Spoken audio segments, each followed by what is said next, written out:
Hello, everyone, and welcome back to the House of Footy YouTube channel. I'm your host, Brandon Patane, and we are back for another year of AFL predictions. I've got the same team with me as we had last year. First, Jakson Bertoli. Jacko, how are you? Good, mate. It is nice to be back after a small hiatus. And Carl Cummins, how are you, mate? Yes, very, very good. Excited once again. It's hopefully a bit better than last year, but very excited. Carl's actually joining us from over in the USA in Vegas. Carl, how's it over there?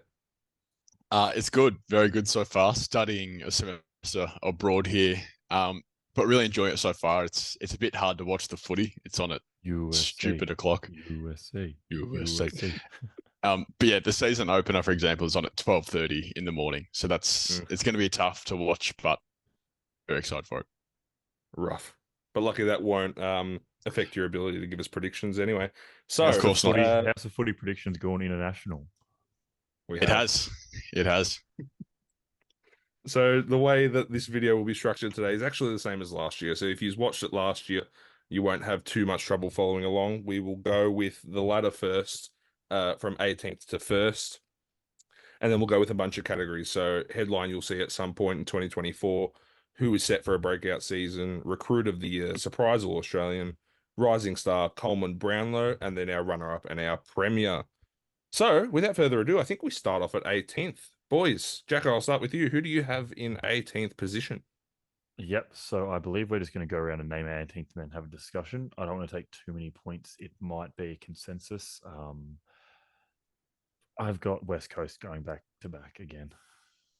Yep. I also have West Coast. Carl, you the same? And it is a three-peat West It is a Coast. It three-peat. is. It's going to be a tough year for West Coast. I don't think there's really any sort of discussion too much. So around that, I think losing the experience of their top end players, and then it's going to take a while for the youth to step up. They just need a bit more time. I assume you guys have a pretty similar verdict. Yeah, Yeah, I exactly fully right. agree. It's Yeah. look, we could. I don't think we spend too much time on them. They just in a rough patch. They got a lot to turn around, and you've pretty much wrapped it all up in a nice little bow. In saying that, though, they do have some very good young talent, and if they show a bit of something this year, I think it won't be long before they climb up the ladder. It's a very good football club, a very well-run football club. So, yeah, 18th for now, but it could come together really quickly. Who knows? But Yeah, like they do have Harley Reid coming in, so that'll be very exciting to see him, Oscar Allen, and talk about some of the good things there. It'll be nice to see Oscar Allen, captain the club now, perform at his best. So there's going to be there'll be good parts to watch, but I don't think we're really hanging on to see him in the pointy end of the year. yeah, moving on to 17th. Carl, we'll start with you. Who have you got in at second last? This one's going to stir a few people up, and I know it is, but the way I'll put it is there's always a surprise team who drops. I've got Richmond in 17th. I Um, also have Richmond, so I'll be able to ride off you with that one. Jacko, yeah, who do you have? I'm not making friends in the West. I've got Frio. All right, so wow. we'll talk about Richmond first. Carl, what have you got for the Tigers? For me, the biggest concern for them is depth. Outside of the big names like Dusty, Lynch, Taranto, Hopper, Bolton, behind that, I just don't see where they can fill those holes if those players get injured. The top end talent's pretty unquestionable. It's very, very good. Behind that is where my doubts lie. First year under Adam Zuze, I just think it might take him at least a year to get involved. Maybe it's a complete rebuild. Who knows? I don't know what you think about it, but I don't really see the depth is the biggest thing for me. I fully agree. I think they've got plenty of good experience in the team still, but I think we're going to see a lot of young kids come through, and it's definitely a transitional period for them. One thing I will say is I think Adam Uze is a very good coach, or he will be a very good coach. This could easily turn into a GWS story where they just steamroll everyone and prove us wrong and potentially make the eight, like because they've got that top end experience that GWS had. So I don't know how the rest of the team's going to adjust, but yeah, I think the transition that they're in, and I think the footy that they're going to be playing, they're going to have a tough time. So yeah, I fully agree One with everything player, you said. one player was going to jump in and say that I'm really excited. You're talking about the young players. Josh Gibkiss is one name that I'm really excited to watch this year. Spent majority of 2023 injured. couldn't really get on the park in his debut year. If he can stay fit this year, I'm really, really excited, and he's going to provide a new look to that Richmond backline. Oh, I'll talk about Richmond later, but I'm really high on Josh Gibcus. Anyone who's watched much of the House Footy YouTube channel will know how I like my big, tall defenders. Josh Gibcus is one for the future. I'm very excited to watch him this year. Yeah, I fully agree. I guess What do you I'll got for rattle off Freo? the back of that. This sucks. Like, I don't like putting these guys here. Like, I really, really like a lot of the people at Freo. But that's such a strong midfield. I think Brayshaw and Sarong are two midfielders that deserve to be playing finals and like running deep in finals. Um, like I love the sort of forward line they're putting together with like Luke Jakson, Josh Tracy. There's just so much talent. I think there, but you lose Lockie Schultz, you lose Liam Hendry. Um, I think they just lose too much. Like they didn't look convincing last year, and when you lose some of the things that made them really good, there's such a potential for things to go bad. Cal, you spoke about teams dropping down. I hope this doesn't happen, but I think they're really in a situation where that could happen again. Yeah, moving up to 16th, I'll back up everything you just said because I've got them in 16th. And again, it's such a tough one because realistically, they should be getting better. Like they've got a lot of pieces in place, a lot of really good top end talent, but I just don't think compared to the teams I've got above them, the list is good enough. And as you said, they've lost more players off the back of last season. I do like that midfield. I think those players are unbelievable, but I just think that next level is just a little bit better. It could bite me because they have those stars there. But yeah, who have you guys got in 16th?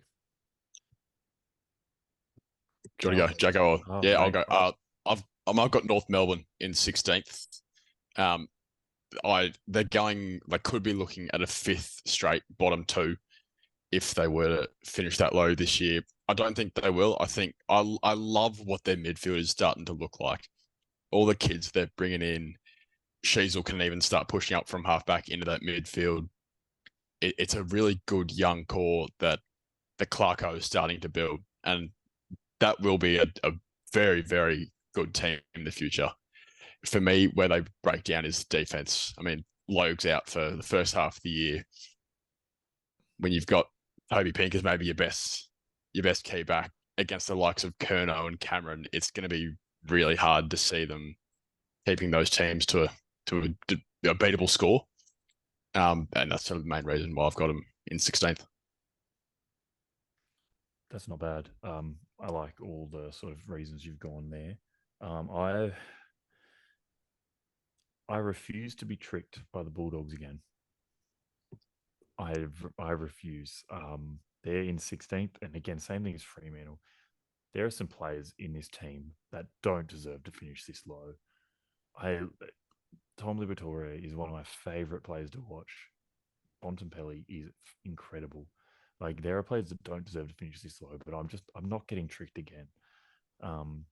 That back line just can't make it happen. You bring in, I don't think Nick Caulfield's going to fix it. James Harms isn't going to fix anything. Tim English is great. Like that midfield will be incredible. Delivering to a strong developing forward line. But I would feel more comfortable putting them down here and being wrong than I would be putting them anywhere higher and then being worse again. Yeah, I feel like I'm just doing a lot of following up from you as we move to 15th because I've got the Bulldogs there. Everything you said. It's a contentious one because that midfield is unbelievable at times, but the rest is just not good enough. And that's how I felt last year when I put them in 11th. I think I feel that to a larger extent this year where it's just going to really struggle against those good teams and those good forward lines, especially with that defense. But who have you boys got in 15th? This is where Richmond falls for me. Pretty much exactly the same thing as you guys said. I just think the talent, that top end talent they've got, while there might not be a lot of depth, that talent I think is good enough to win them enough games. Like some of those players can win games off their own boot. I think Adam Uze has been waiting for this job for a long time. I think he's going to be good. I think there's still some of that Richmond system in there, which again can hold them in good stead. But But yeah, again, it's nothing to be 15th. Is nothing to be proud of. But yeah, that's where I've got them. For me, 15th, I have the Dockers. Yeah, you sort of both alluded to them a little bit. It was a disappointing 2023. As Jacko, you sort of mentioned, they lost Henry and Schultz. Jai Amos, I really like in their forward line. And you sort of touched on a few others that are going to be in that front half as well. But you also did say the midfielders, they need to be more impactful. Like, it's a really quality midfield with Brayshaw and Sarong, even Brody in that midfield as well. It's an established quality midfield, but they just didn't sort of prove up to the ability that we know they can play at. It was hard to say that last year, and it could be another pretty difficult year for the Dockers. I've completely forgot about Jai Amos. I knew there was a third one, but I didn't want to waste time and try That to was the think one. of it. He looks really good. Like those two along with Jakson pushing forward, very good. Hmm. Moving up to 14th, and we'll go one by one again. Jacko, you can start. Who have you got 14th? I've got Richmond at 4. Oh, no, sorry, I just said I've got Hawthorn at 14. Cal, who have you got? Oh, I've also got Hawthorn. I've got North Melbourne there. So I'll start off. I had them as low as 17th, but I went to their scratch match against Collingwood last week, and what I saw, usually I'm not convinced by one match like that, and I know Collingwood were missing a lot of players, so perhaps it's silly, but they looked very nice. And I think they have enough quality in their list and the game plan that they played. I think they can pull together a season similar to what we saw from Hawthorn last year, where they're really showing those signs, getting those shock wins on the board. I think they're going to be really improved this year, and it's going to be enough to pull them out of the bottom four. So I've got North in 14th. If you guys want to talk about Hawthorn, go ahead. Cal, I'll let you start. A lot of this for me has sort of fallen. I just trust them more than the teams I've got below. So I'll let you sort of. Yeah. Similarly with North Melbourne, the young core of the Hawks really, really excites me. I played like a top 8 contender in the back half of last year. They knocked off both grand finalists. They were a really, really quality side. But the injuries at the start of the year is what's a real concern to me. CJ Day is injured. James Blank's gone down for the whole year. Moore might miss the start of the year with glandular fever. So I think that will hurt them. But I love the way they've recruited as well. They brought in Ginnivan. They brought in Chol. They're good players. They're good role players, and they'll win you games of football. I just think the injuries at the start of the year might hurt them, but they are a team to watch in a few years. Yeah, they pretty much does a lot of sort of that reasoning. Gunston comes back as well, a really good spiritual leader.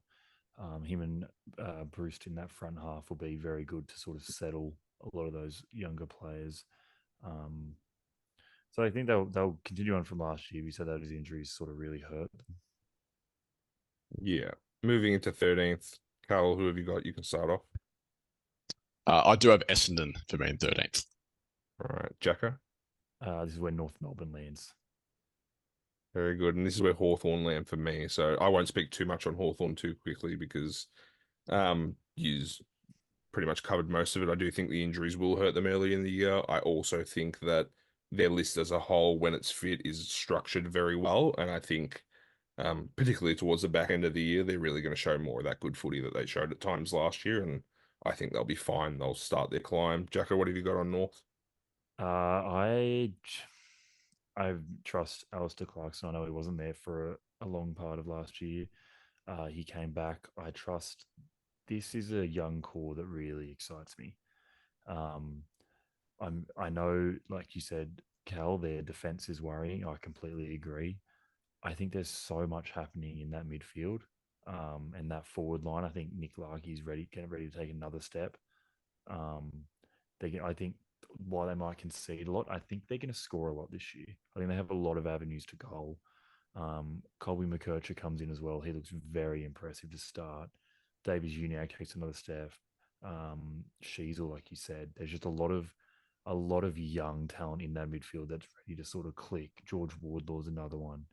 And I just think they just have the potential. They'll just win games. They'll be scrappy. and they'll just surprise enough teams and score on enough defenses that aren't as strong to sort of get them over the line. Yeah, 100%. Carl, what do you got on those Bombers? On the Bombers, the first thing I sort of looked up for Essendon was their recruits. They brought in a lot of players. They brought in Gresham, Goldstein, Mackay, and Dersma were the big ones. They just don't really strike me as winners, if that makes sense, as sort of players that'll win you a game of football. They were very impressive in the front half of last year. They were fifth in round 16. 3 weeks later, they were 13th. So it was a really sort of poor back end to the year. And maybe it's a bit of recency bias, but I don't really see them taking that first half of last year and translating it into 2024 when there's a lot of teams that are in the mix with them that will improve more than they will. Hence why I've sort of got them just in that bottom 6. Very fair. Very fair. Moving on to 12th. We'll start with you, Jacko. Who have you got? This is the sort of part for me. Like this feels like the middle of the ladder. It feels like the separator of the bottom end to the top end, and that for me is the team that really hasn't done anything in the off season. I've just got Geelong. I've also got Geelong. I agree. Yeah, there we go. There's there three-peat. I also got That's our Geelong. second three-peat. So, Jacko, if you want to start us off, feel free. I think I basically did. Like, this is just the area of there's the bottom half of people I think are getting worse and that aren't going to do much. There's a top half. Everyone's just sort of got a bit better. They've changed. Geelong haven't done it. They've lost a Savaraga leader, if anything. Jeremy Cameron can't win him 13 games of football on his own. I still think he's incredible, but there's really not much to say about him. Yeah, I don't think they've necessarily improved at all. And while that top end talent is still very good, we talk about it every year. And now that they have missed finals, we can touch on it again. They are getting older and they have to find a way to adapt from that. So, I mean, yeah, we'll see what happens. But I think, 12th is kind of that separator, as you said, and that's where I think they'll end up. For me, it's the gap between their older players that we've talked about for about 5 years now, how they're going to drop down the ladder because their older players are too old. The gap between their older players and their youth, which is, exciting. There's nothing in the middle for me that really stands out. I've had a look at the stat. If we are all correct in saying this will be the first back-to-back finals miss since 02 and 03. There you go. Just sort of goes to show how good Geelong have been for so long. Not even that. It'd be missing finals back to back after winning a flag. As well. Yeah. That's. I mean, maybe you can, based on that, you can say they overachieved in 21, but they were pretty clearly the best team that year. It's a bit of a stretch to say that. Thanks, Cal. No, they were the best team in 21. But yeah, the midfield is another area for me where they're not that threatening. They won in 22. What did I say? 21. Yeah. 22. They won it in 22. But yeah, the midfield is another area for me, a bit of concern for the Cats. They said Jeremy Cameron can't do it all on his own. If the ball's not coming to him enough, he won't be able to kick a winning score. Moving on to 11th now. Cal, you can start us off. For me, it is the Gold Coast Suns. Interesting. Jacko, who have you got? I have Essendon. I also have Essendon. All right, so Cal, you take it over with the Suns, and then we'll go with Essendon. For me, I just don't have the trust in them yet to win big games of footy. I don't think they travel well outside of Metron. I think they're going to be a very hard team to beat there this year. They've got a good draw, and they had chances to win the good games in 2023, but they just didn't capitalise on many of them.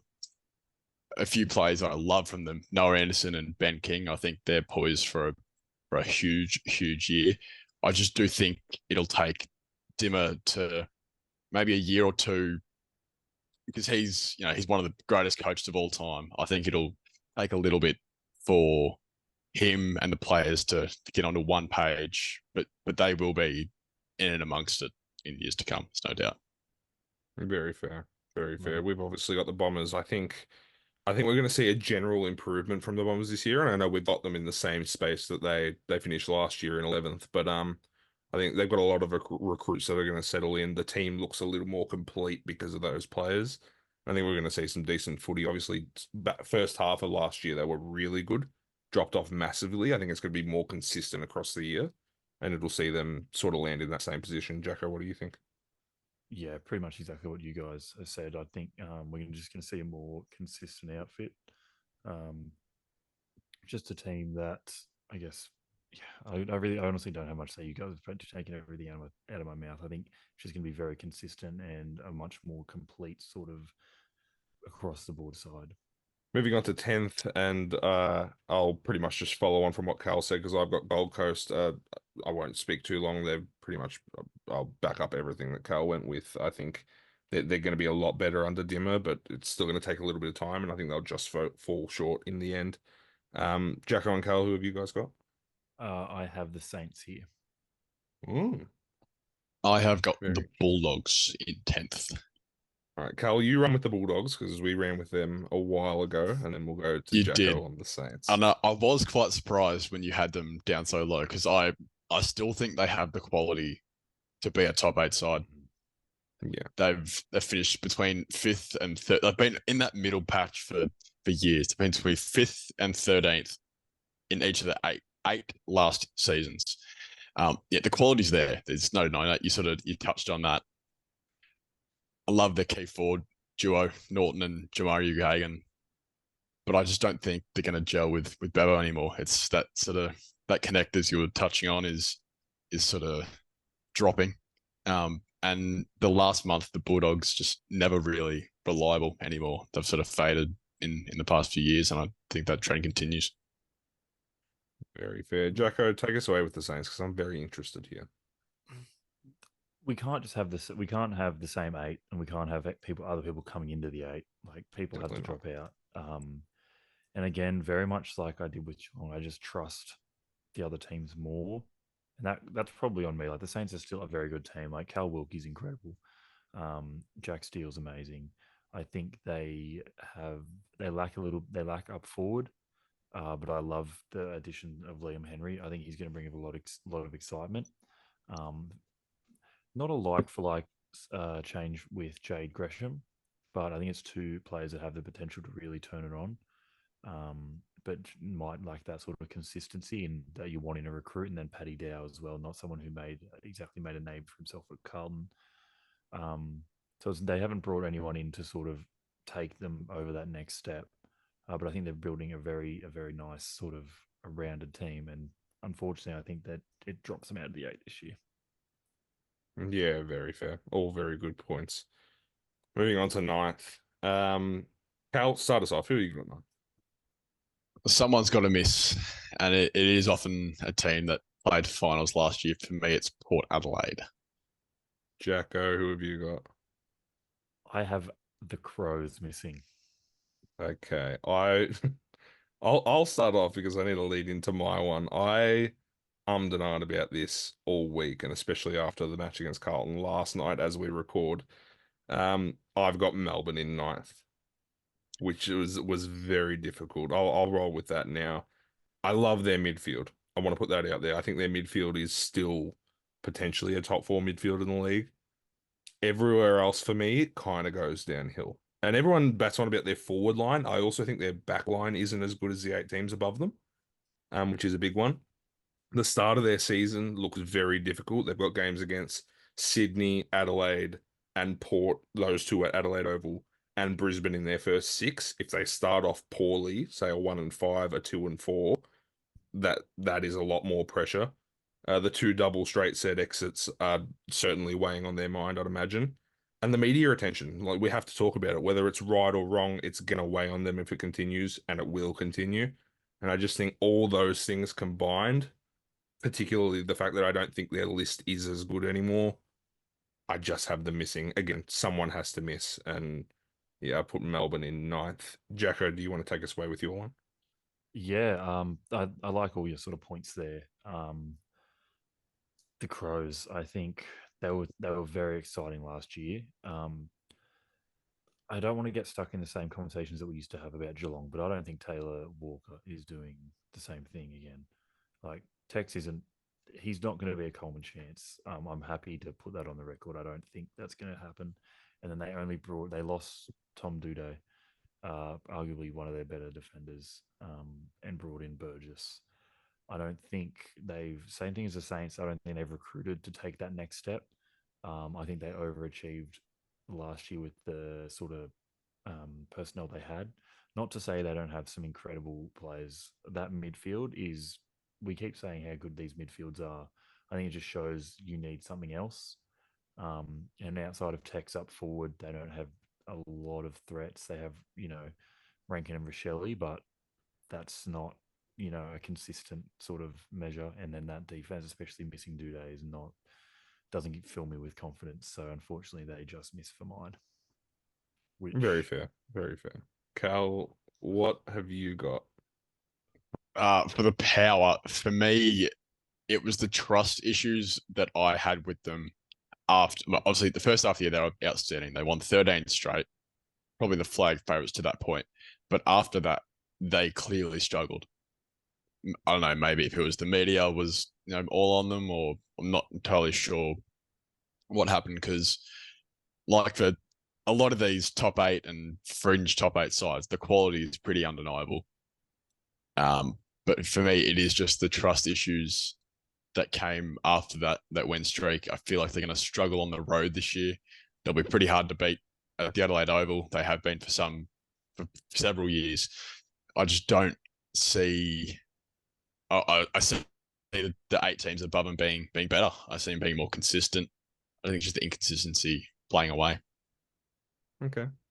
We'll roll in and we'll see how we go with 8th. Who have you got, Jacko? I have the Gold Coast Suns. Okay. Cal, who have you got?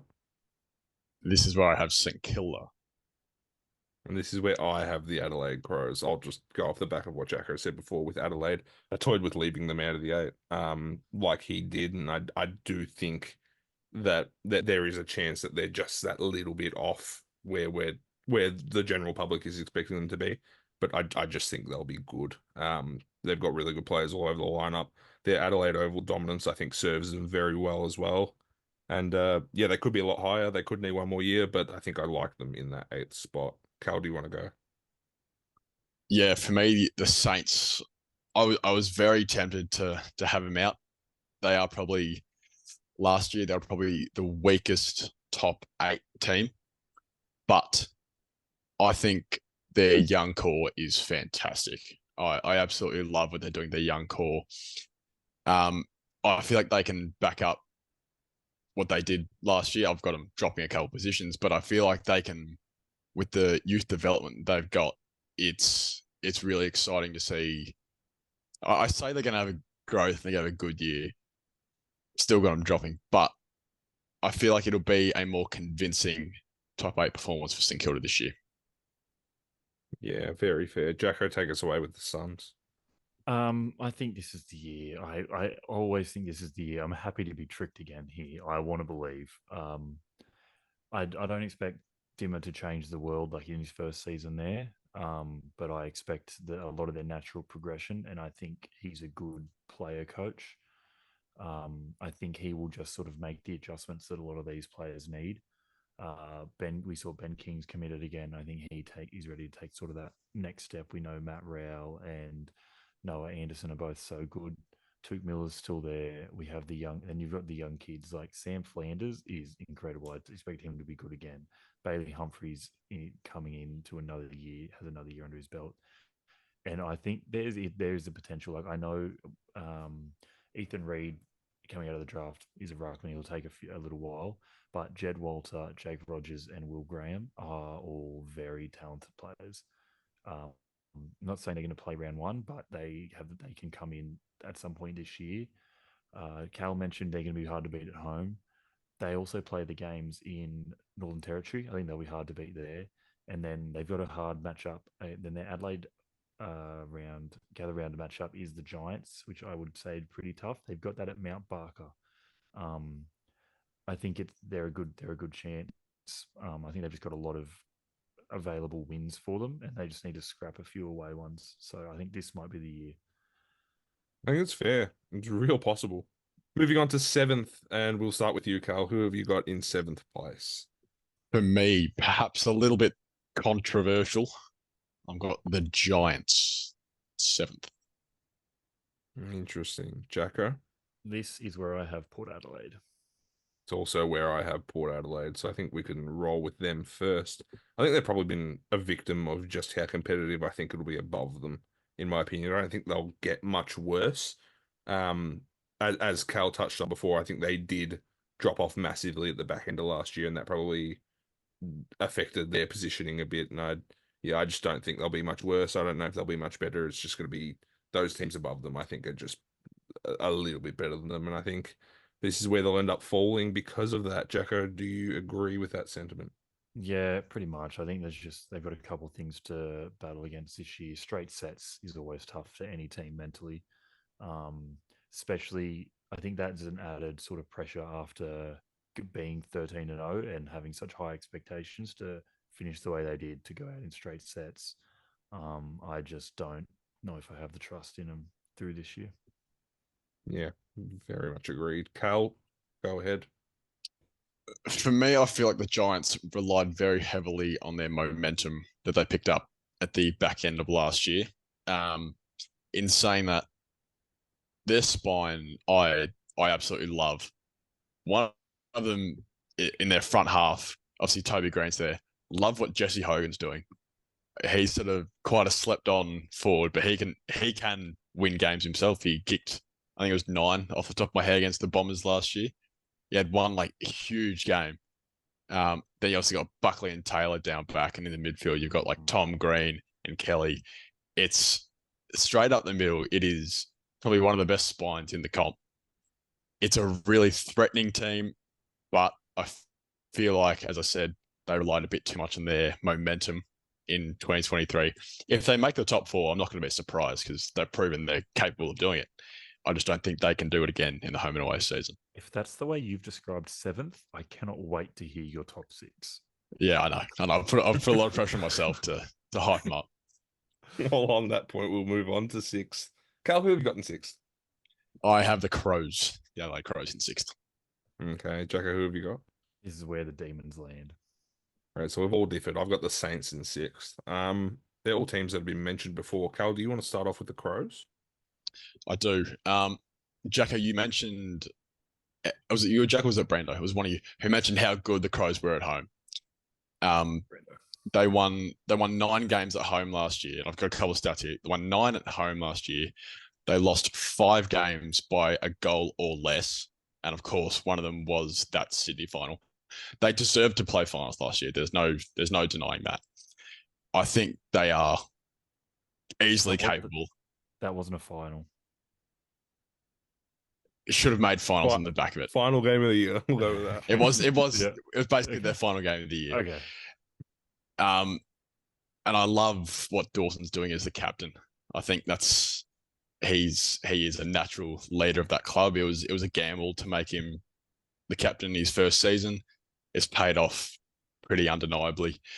The only concern I have for Adelaide is their away form.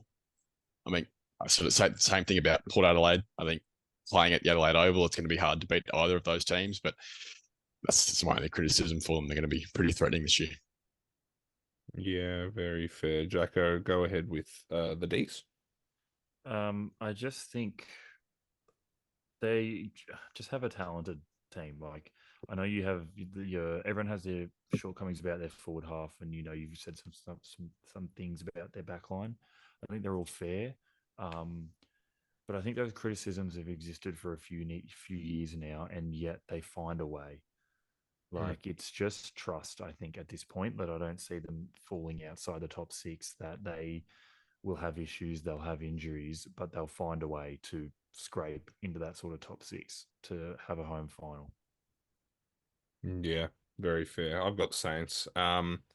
Finished 6th last year, so many people have them dropping out, but I just don't see where they get much worse. Do they necessarily push up? Obviously not, because I have them in the same spot, but Liam Henry comes in, looks very good. Max King looks fit. Jack Steele's firing on all cylinders again. I think they've also generally been one of the better backlines in the comp. It's been their attacking power where they've kind of fallen short. So if they improve that, I don't think they drop. So yeah, sixth again for me. I won't go on too much longer about them. Moving up to fifth. Jacko, you go first. Who you got? This is where GWS lands. It's also where GWS land for me. Cal? For me, it is Melbourne in fifth. Okay. Cal, you roll with Melbourne and then we'll take GWS. Pretty similarly to what Jacko was talking about in sixth. Their list is too good to completely disregard from finals for me. They missed a prelim twice by 7 points and 2 points. They kick a goal and a little bit in each of those games. They're grand finalists pretty comfortably. One stat that caught my eye this week was over the last 3 seasons, Melbourne have only been outside of the top 4 for 2 weeks out of the last 3 years. So that's it. It's so hard to ignore the talent they've got. The class is everywhere. The one thing, particularly the media attention you were talking about, is a lot of pressure on Simon Goodwin this year. If he stays, they're good. If the media attention gets to them and Simon Goodwin is no longer their coach, that's when I get concerned. I can easily see them dropping out of the 8 at that point. Right. Yeah. Yeah. Interesting. It's going to be such a good one to watch. I can't lie. Me and Jacko have GWS, obviously. I think back into last year, they were outstanding. Adam Kingsley really impressed me, and I think they can easily back it up with a higher ladder position and another really competitive season. Jacko, do you agree? Yeah, I think this is, I guess, obviously being in Sydney and around this sort of area, I see a lot more of these clubs. And I guess being in and around the Giants, Cal, you mentioned their momentum and how they might lose that sort of with the start of the year. That's just how their club is. Like their club is just momentum. It is just all you see when you walk in the doors. They base their entire game plan off that tsunami, that wave of running. They create momentum with their game plan. I just I'll sort of like go back on some things I'd said earlier in the video. Like they haven't really recruited, but I don't think they needed to. You said it with your spine. Like when you mentioned their spine, they've got all the pieces. A lot of them are so young as well. It's just natural progression. I think Adam Kingsley is an incredible coach, and they can just sort of make another run at it, and they're primed to do so for the next few years, I think. Yeah, very fair. If I'm not mistaken, that means we have the same top 4 in different orders, perhaps, amongst the 3 of us. So Yeah, we'll get that but we do rolling. have that 4, yeah. Fourth, I have Sydney. Who do you boys have? I also have Sydney. This is crazy. I have Carlton. Ooh, Okay. Interesting. Jacko, you go with Carlton first. I want to hear this. It's hard. I think Carlton were so good last year, especially at the end. You bring Elijah Hollins in, you don't lose too much from Paddy Downs, Zach Fisher, a bit of depth, but so you're sort of primed to go again. It's sort of that development.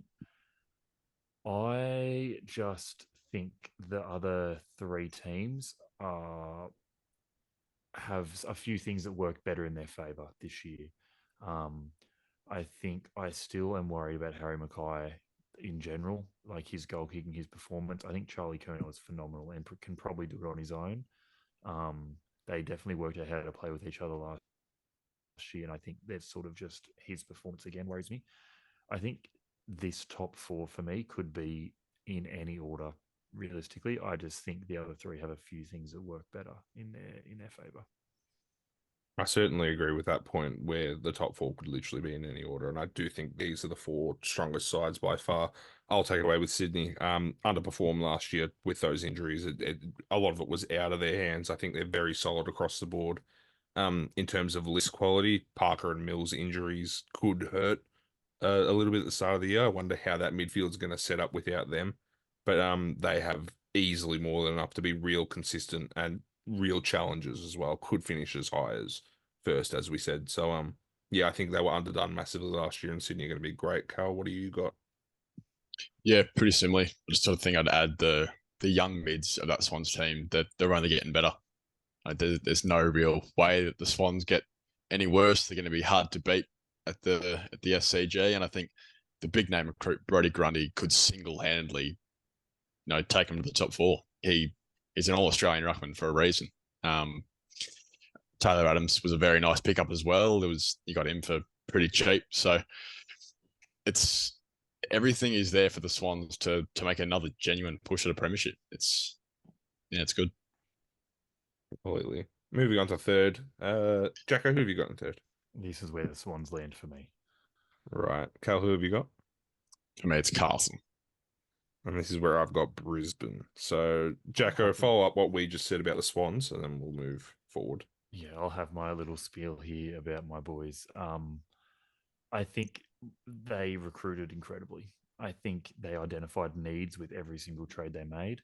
The last time we haven't had like a ruckman this talented in at least 10 years. Like, I'll give Naismith his flowers. He was a talented ruckman but couldn't stay on the park.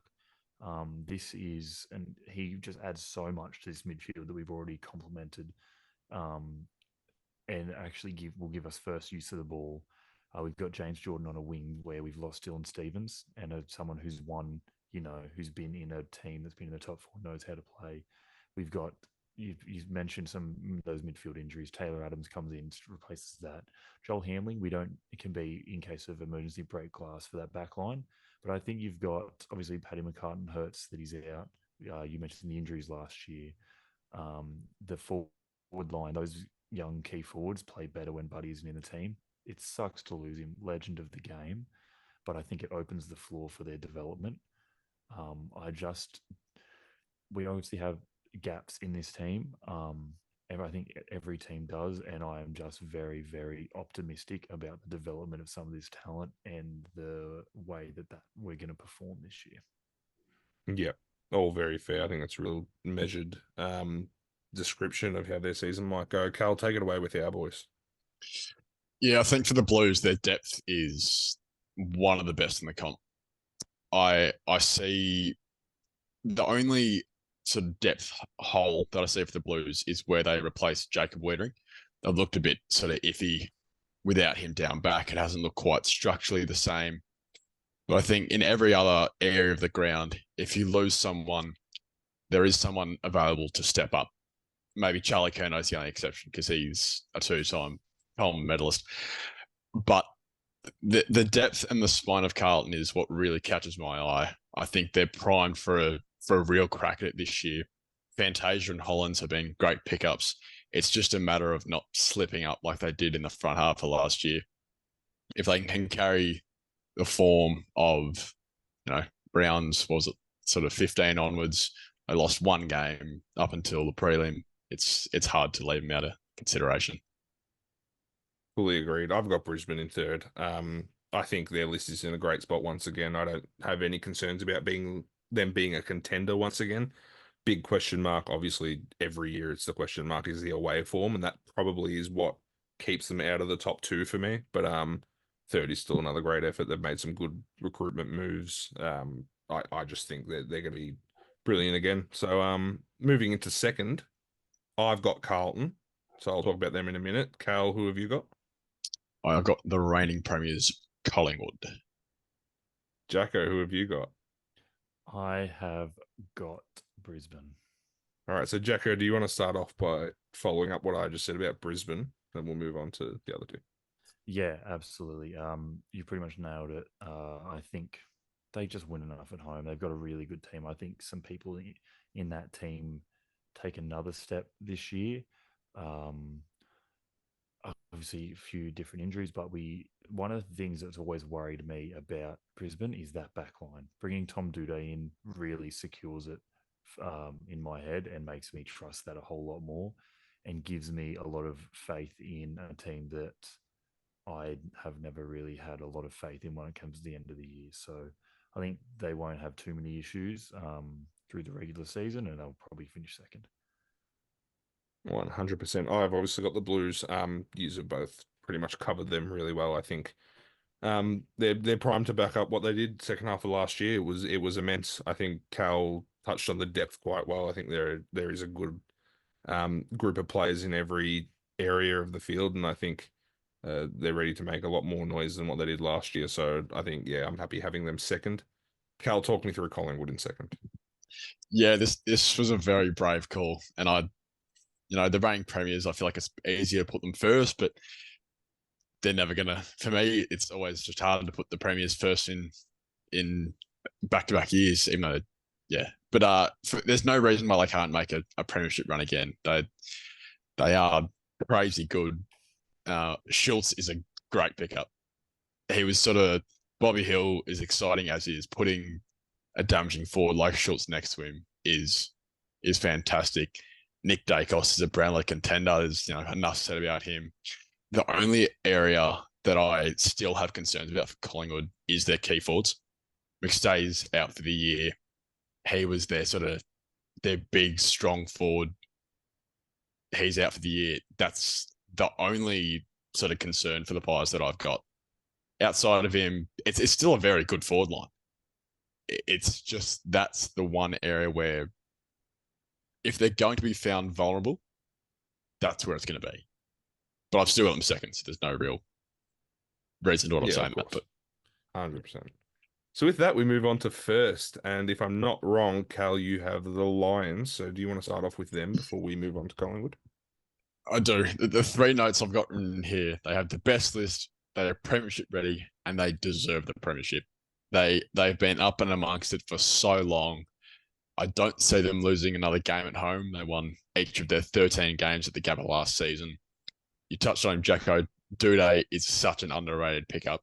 It was sort of filling the one semi-void they had in their back line. And Kitty Coleman is going to go to another level this year. He was outstanding in that grand final. I feel like there isn't really a weakness in their team anymore. They're strong in all three regions of the ground, and for me, there's no reason why they can't go again. Completely valid. Completely valid. And we'll talk more about them later. Collingwood for me, I'm not making the same mistake I did last year, putting them 10th. I'm just not doing it. They play the best game style in the competition. They've got a list full of outstanding football players, an amazing coach with a brilliant game plan. They're just first for me. I don't have anything more to say on it. Jacko, please take my. Yeah, my I'm the floor. same as you. Credit where credit's due. If we had to do last year's prediction again, I would have had them missing the 8 again. Like we'll say with these predictions, it's at the start of the year. We can only judge off what we've seen. And Collingwood were incredible last year. They were very, very good. They've added Lockie Schultz. It's the same thing I said about the Giants, except these guys have done it. They've already got the experience of it. They just create their own sort of momentum. They have that sort of mentality. I think it's just, they'll win the games again. I feel like they have that air about them when you come up against Collingwood that a lot of the teams just sort of stumble with. So I think they can, be in that sort of first slot. But like I said at the start of our top four, these four for me are very interchangeable. I don't think there's much between these guys at all. 100%. 100%. We'll see how that turns out. But now we move on to our little awards and our little categories. This will be a lot of fun. I love this stuff. They're good stuff. We'll start from the bottom and then we'll go to the top, to the premiers at the end. But to start off, the headline that you will see at some point in 2024. Last year, I personally stuffed this one up royally last year. So we've got to think harder this time. Cal, do you want to start with yours? Sure. All right, so the headline, closest season ever. The 15th place Dockers are still mathematically in the race for the 8 at the end of round 22. So with 2 weeks left, there will still be 7 or 8 teams still in the hunt. Interesting. I know you guys had them really low on the ladder, but for me, the race for the 8 is going to be so tight. I think, by the end of round 22, so with 2 weeks left, there will still be all but 3 teams in the hunt. That means the teams in the top of the ladder could still drop out, because just based on wins, it'll be close. Drop out, or the 3 teams you have below Fremantle have like a combined 3 wins for the year. I'd be very interested to see on that what the lowest a team that has mathematically been in with a chance in the last like 2, 3 rounds, whatever, has That's been. crazy. That's That's a we big could talk call. about this all day. That's very Yeah. good. Yeah. Jacko, go ahead with yours. This sort of links into something I do with the ladder. I think the Power are going to have a lot of off-field issues this year, and I think one of those will result with the headline: Power's out, Hinkley leaves with a year to go. I think this is the year. Ooh. I think the straight sets exit doesn't help. I just think some of the players are just. I think a lot of the players really are into Ken Hinkley. You saw that with Horn Francis last year. Really, I think went to another level.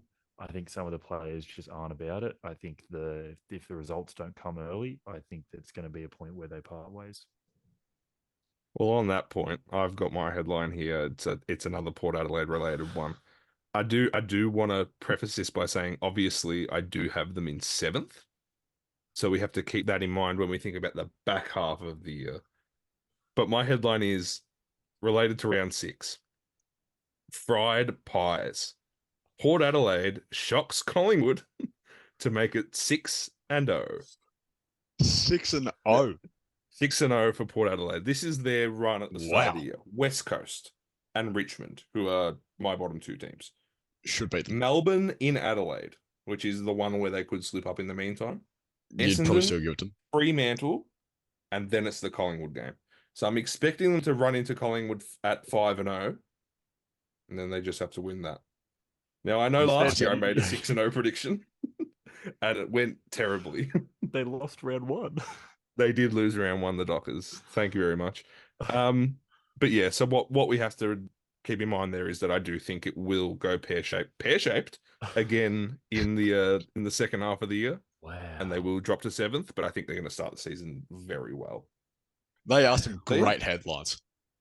Yeah. Fried They are some pies. brilliant, We should brilliant be headlines. we should be journalists. We should be. All right, moving on. Set for a breakout season. Jacko, you can start. What player have you got? This is a bit of a hard one. I had to think. I had probably 3 candidates, and in the end, I didn't want to go this way. I have been a harsh critic of this player over the last few years. I think there were times I didn't really think he was the right fit for the team. But Hayden McLean, having been at Sydney training in the off season, having been there in the preseason, the work he's putting in, he looks like a different player. Like, I have seen this man leading the shuttle runs, leading sprints, beating the likes of Nick Blakey, Justin McInerney, all of these fitness players. This is at the end of training, and he's clunking marks. He's looking strong. He looks like what Sam Reid did as Sam Reid was coming up. Like, I just think this is going to be a big year, and I've been a harsh critic, so I really hope I'm right. We could really use this year, but that's who I've got. Just quickly, does the setup look like it's going to be Amadi and McDonald, and then McLean as like that second ruck to Grundy resting in the forward line? Is that how it's going to look? I think so. I think that's probably a good way to put it. You can have sort of that three-way rotation with those guys. Yeah. I think is very nice because Amadi also has run through the ruck as well. Yeah. Could be very good. Cal, who have you got? Last year, I was pretty happy with my breakout call on Finn McGuinness. I've stuck with the Hawks this year, and I've gone Massimo D'Ambrosio. I like it. That's good. I really liked his year last year with the Bombers. Then he got delisted. I was a bit shocked by it. I thought he certainly warrant of a list spot. The Hawks had picked him up, and he was very impressive in the match simulation. I think he had 25, 26 possessions. If he can sort of reciprocate that at various points in the year, he is far capable of asserting himself in that best 22. And on an up-and-coming Hawks list, it's an exciting time for him to be at that. It's a perfect club for him to be at, I should be saying. I feel like, yeah, as I was saying, he's primed for a big year. If he can replicate the preseason form, there's no reason he can't. Yeah, I like it. I've gone with a bomber, a former bomber teammate of Massimo D'Ambrosio. Zach Reed, the big man in defense. I think with a couple of injuries in their tall stocks, I think he should get games quite early. And I think he'll be quite good. He injuries have stuffed him early in his career. He's only played, I think, 8 games in his career, but he was very good in the first half of that match sim that they played against the Saints. I think he'll be very good this year. We'll see some nice footy from him in an improved Bombers outfit as a whole, I think. So yeah, Zach Reed for me. Nice. Moving on, recruit of the year. Jacko, do you want to start us off? Thank you. I was worried this one would get snapped up if I didn't go first. I'm going to take a very easy one and go Tom Duday. We pretty much said all the reasons why when we did the ladder. He fills their hole in defense. He's an incredibly talented defender.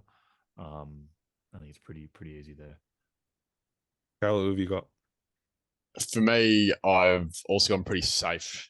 I've gone Lockie Schultz. I think he will add more depth to that Collingwood forward line alongside a Norm Smith medalist, Bobby Hill. It's pretty hard to stop one deadly small forward, let alone two. So that's, for me, it's Lockie Schultz. I've also gone very safe with mine. We spoke about Brodie Grundy before and what he's going to bring to Sydney. For me, it's him. I think he takes them to that next level. They haven't really had that brilliant ruck in so long, and I think he's going to be the guy. And I think it's pretty safe with those three. I think they're probably, as you look through the recruits and the trades, I think they're probably the three best. I think Duday will be good, and I wanted to avoid as many Swans players in these as I could. Yeah, it's fair. I think what we're going to see by the end of the year is Max Gawn looks primed. Yeah. Tim English, again, looks like he's going to be very good. And I think Brodie Grundy is that third. I think they're the top 3 rucks in the league for me by the end of the season. But in saying that, moving on, surprise All-Australian. Cal, do you want to start? I will start. Now, we did talk before recording about what is deemed a surprise. For me, I've gone Isaac Rankin. Are we passing on a surprise here? I think I'm fine with it. I think I'm okay with it as well. We're okay with it. The basis for me was he's been improving. It's definitely borderline, but I like it. I'll accept it. I feel like, he will make the All-Australian side this year. His first 4 years in the league, he's got 12, 16, 29, and then 36 goals. He's only on the up. If Adelaide are better, he'll have a 40-plus goal year by that trend. It's hard for me to see him going backwards. He'll only get better. All-Australian forward blocker. Okay. Nice. I'll take it. Jacko, who you got? I have Zach Bailey. Oh, I like that one a lot. I think if Brisbane are going to really, really be on this year and everyone gets better, I think he's one who really has access to another level. We've seen him break open games, and I think he, can really help them get to that sort of second on the ladder flag territory just in his forward craft alone. Very fair. I like Zach Bailey a lot. He's actually in my fantasy draft team, so I hope you're correct. But right in that spot where you probably have Zach Bailey, I have Sam Flanders from the Gold Coast Suns. He's just like that last, I want to say 5 games, maybe 6 or 7 games last year. He was outstanding, and I think he's going to put that together over 24 games this year. Yeah. And I think that'll get him a spot on the half-forward flank. I feel like a lot of people are overlooking him in terms of the best sort of mid-forwards in the comp. I think everyone's going to know this guy's name by the end of the year. I think the way Dimmer used to operate with Dusty Martin, that is the type of role that I think Sam Flanders can play. And I think it's going to be very good. And Dimmer's already talked him up as someone who's going to take the league by storm. So stick him on a half-forward flank in the All-Australian team, Sam Flanders. I did want to jump in quickly. I didn't have him in, but Connor Iden is someone I really want to watch this year. He's a real smoky. Yeah. If Rankin was going to be sort of too touch and go, he was going to be my backup. Iron was on my He- list as well. He's a real smoky, but everyone Yeah. sort of got him as that. If he Yeah. has a breakout year, there's no Well, reason to leave him out. he had a Yeah. very good final series, so he could easily back that up as well. Yeah. Very good. I Very good. like that. Rising Star. Let's go to that. Jacko, do you want to start us off? Rising Star? You asked me before recording if this guy was still eligible, and he was that was after I'd written him down. When I thought of this award, he was the first one my mind went to. George Wardlaw. This kid, he was so good last year. Somehow still eligible. He has time in the league already. Yes, there's a lot of talent coming in. Harley Reid, obviously. My only worry is Colby McKercher. Playing together. That's, one of them would really have to outperform the other one. But I think he has that time in the league. He can come in, look a bit more experienced, and he's just got one hand on it sort of already. Well, on that note, I'll follow up from you because I've got Colby McKercher. I had him before I asked you about George Wardlaw, and I didn't really want to change it after because I think I imagine Colby, he was very good against Collingwood, firstly, very good. I imagine he's probably going to play that role off halfback, similar to what Sheasel did last year, in an improved North Melbourne side, in my opinion, anyway. I think he's going to be outstanding, and it'll be enough to get him the award. I thought about Harley Reid, but I think he's going to struggle at times in a West Coast side that really is not going to be that good, in my opinion, and that'll kind of not help him in the end. But Harley Reid is an absolute superstar, and if he wins it, not surprised in the slightest. Cal, who have you got? I've gone for a two-way tie, if that's even possible. Is it possible? I don't know, but go ahead. I'm not sure, but if it is, I'm going for it. One of them is Colby McKercher for all the reasons you just mentioned. He looks like a bona fide star. Maybe Wardlaw does take votes off him. But the other one was Riley Sanders. I was so impressed with his preseason. He looks like he will walk straight into that midfield alongside Bontempelli, which is just crazy to say. But he is going to be a star, a genuine star. His dash out of the midfield is like nothing we're really seeing at the moment. He's so quick, he's so agile. He's good by foot, good by hand. He's only played preseason games, but he's like seriously talented. Yeah, I feel like we should just clarify as well. I think all of us wanted to avoid Harley Reid there. Like that feels like the safe answer. So yeah, I feel like none of us think he's going to be bad. I think he's going to be very deserving of that number one pick. But I think we all just, after none of us picked him, sort of wanted to avoid that sort of safe play. Yeah, 100%. Moving on, we've got the Coleman medal, always a contentious one. We'll start off with you, Cal, because you had a very interesting one last year. Are you going to back it up with another big call? Yeah, last year I had Ben King, and that sort of came back to bite.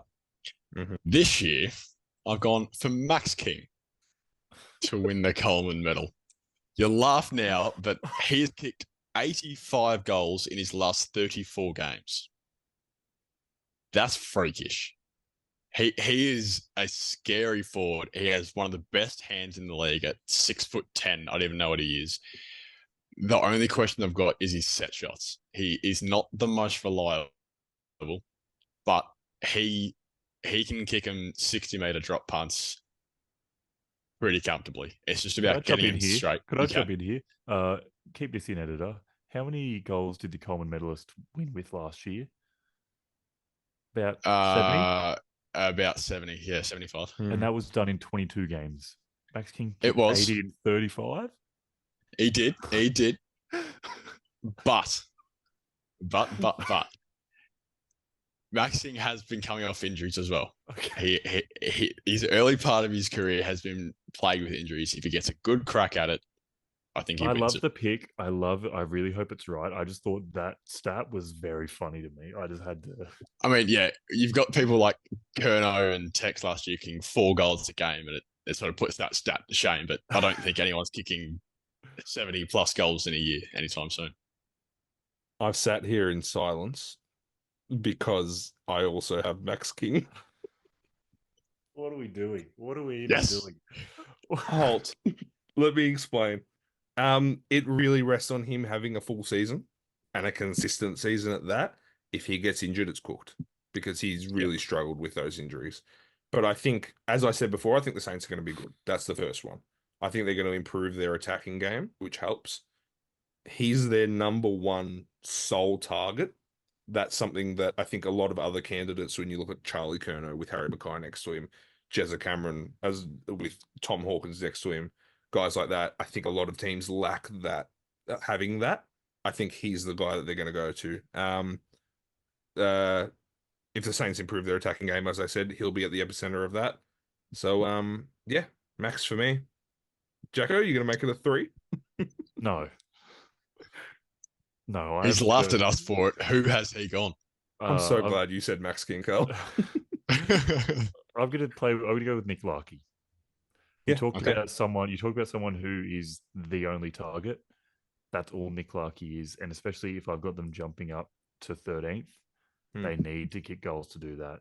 They have better midfielders to get him more delivery, cleaner delivery.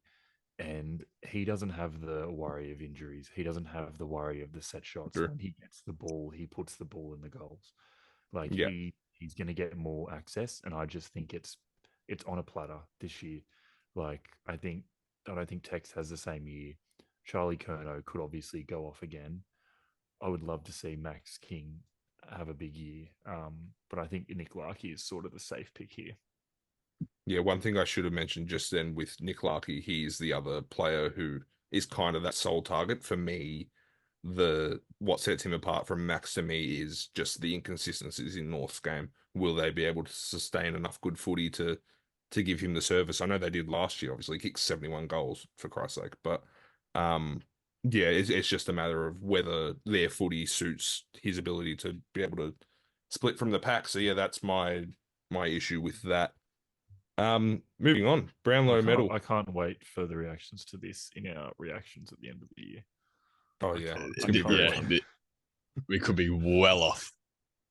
Brownlow medal. Jacko, you go first. The Brownlow, last year was my big call. I went Jeremy Cameron. So I think, yeah, that was obviously not correct, not close really in the end. This year, I'm going with my heart. Errol Goulden is winning the Brownlow this year. He deserved it last year. That man is such a good footballer. You give him the service that Brodie Grundy's going to give him. Like, he will just do it. Like, I don't know how many different ways to describe it. Like, he's just so talented. He's arguably probably, easy top 5 in the comp. He doesn't need other players to do it for him, but now he has a first use ruckman. When he starts in that midfield, he will just get more of the ball. He can raise his clearance numbers, raise all those stats the umpires sees. But he still will impact games as much as he did last year. And I think this is just when he's ready to take the next step. Yep, very fair. I was tossing up between 3. It was Errol, Nick Dacos, and the player I've gone with. Also a bit of a heart pick, but you can back it up with stats easily. It's Sam Walsh for me. This guy is coming off the back of the best final series I've ever seen from a player when you consider the fact that he didn't play in the grand final. Insane. Ridiculous. I think he's the first player to ever win that award without playing in the grand final. That's just how good his 3 games before that were. I think obviously, again, preseason a little bit interrupted with this back complaint that he's had, but I expect him to play opening round, and if he pulls together that full season, I think it's a wrap. So I won't talk too much more on that. Cal? For me, I would have picked Sam Walsh. The only concern is that back for me. I'm a bit more skeptical whether he makes the opening couple rounds. Whether reports are Carlton, whether it gets up, it's still 50-50 at the moment from what I've read into. Based on that, I think it is finally time for Marcus Bontempelli to win the Brownlow medal. I think he's finally due for one. You guys got the Bulldogs quite lower down the ladder.